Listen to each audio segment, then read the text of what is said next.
Have you ever wondered how strong is the sleeping ruler, Dino?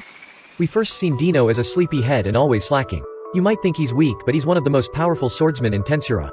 As a true demon lord, Dino is also a primordial. He's one of the seraphim that given an actual ultimate skill by Veldanava himself, and one of the 7 original angels of Veldanava's inner circle who watches over the world. You see, Dino is stupidly strong, but his laziness made him hide his true strength. As in he is one of the pinnacles of strength with 3 ultimate skills: Slothful Lord, Fallen Angel and Luciful, which is a combination of Guy's and Milam's ultimates. He's very powerful when in serious mode. Given his full actual equipment and equipped with his twin god tier swords Excalibur and Caliburn, he is able to keep up with Benimaru without using Slothful King Belphegor to its full potential.